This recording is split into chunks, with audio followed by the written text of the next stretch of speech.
আজকে আমি আরও একটা নতুন রেসিপি নিয়ে চলে এসেছি। আজকে আমি রান্না করব ডিম পেঁয়াজের কারি।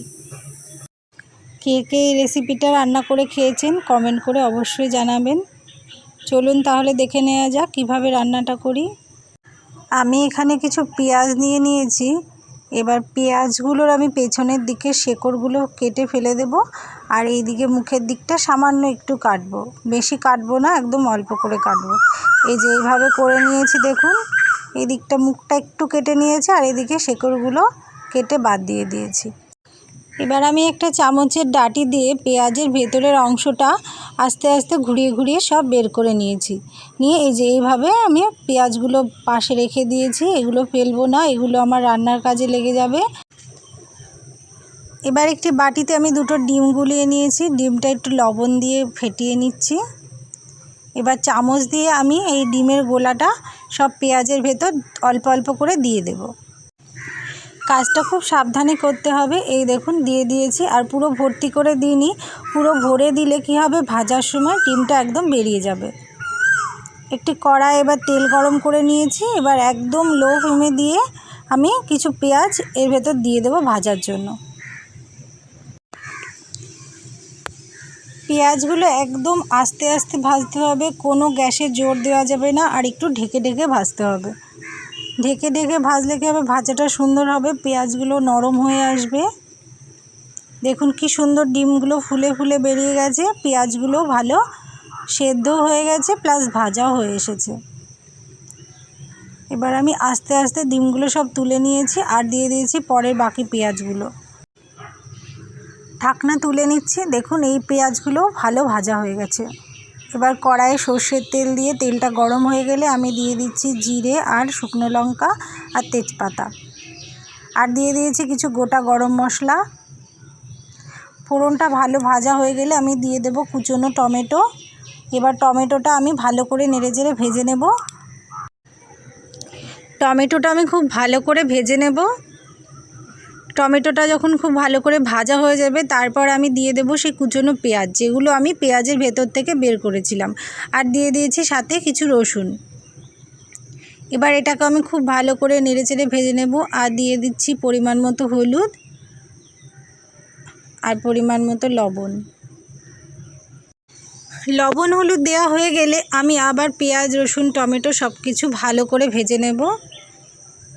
দেখুন প্রায় ভাজা হয়ে গেছে। এবার আমি দিয়ে দিচ্ছি রসুন আর আদা বেটে রেখেছিলাম সেই পেস্ট, আর সাথে দিয়ে দিয়েছি কিছু চিড়ে রাখা কাঁচা লঙ্কা। সব দিয়ে আবার আমি একটু ভালো করে ভেজে নেব যতক্ষণ না তেল তেল ভাব বেরোচ্ছে।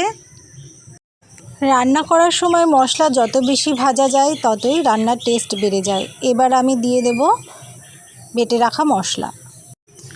এই মশলাটা আমি করেছি জিরে ধনে আর শুকনো লঙ্কা একসাথে বেটে, সেটাই আমি দিয়ে দিয়েছি, আর দিয়ে দিয়েছি সামান্য পরিমাণ জল। এবার এটাকে আমি আবার ভালো করে ঘুরিয়ে ঘুরিয়ে কষিয়ে নেব অনেকক্ষণ সময় ধরে, যতক্ষণ না মশলা দিয়ে তেল তেল ভাব বেরোচ্ছে। দেখুন মশলাটা প্রায় কষানো হয়ে গেছে, হালকা হালকা তেল তেল ভাব এসে গেছে। এবার আর একটু নেড়ে নিয়ে আমি দিয়ে দেব কড়াইয়ের মধ্যে পরিমাণ মতো গরম জল। এই যে জলটা আমি দিয়ে দিলাম। জল দেওয়া হয়ে গেছে। এবার আমি এটাকে নেড়ে দেব আর ফোটা পর্যন্ত অপেক্ষা করব। ঝোলটা এবার প্রায় ভালোভাবেই ফুটে এসেছে। দেখুন কালারটাও কি সুন্দর এসেছে। 10 মিনিট ফুটিয়ে নিয়েছি। এবার আমি ঝোলটাকে আরেকটু নেড়ে দেব। এবার আমি ঝোলের মধ্যে দিয়ে দেব ভেজে রাখা ডিম পেঁয়াজগুলো। পেঁয়াজগুলো আমি আস্তে আস্তে সব ঝোলের মধ্যে এভাবে বসিয়ে দেব। সব পেঁয়াজগুলো দেওয়া হয়ে গেলে একটু নেড়ে নিয়ে ঢেকে দেব। 4-5 মিনিট ঢেকে রাখলে হবে। গ্যাসের জোরটা একদম কমিয়ে রাখতে হবে, বেশি জোর দেওয়া যাবে না, তাহলে ঝোলটা একদম শুকিয়ে যাবে, পেঁয়াজগুলো সেদ্ধ হবে না। দেখুন ঝোলটা প্রায় আমার রেডির দিকে, কি সুন্দর কালার এসে গেছে, আর ডিম পেঁয়াজগুলো ফুলে সুন্দর বড় হয়ে গেছে। আমি এই ঝোলটাকে আরেকটু শুকিয়ে নেব যতক্ষণ না তেল তেল ভাব ছাড়ছে।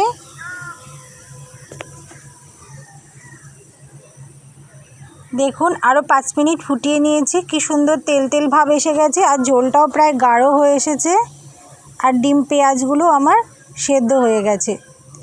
এবার আমি গরম মশলা দিয়ে নামিয়ে নেব। কেমন লাগলো আজকের এই ডিম পেঁয়াজের রেসিপিটা কমেন্ট করে অবশ্যই জানাবেন।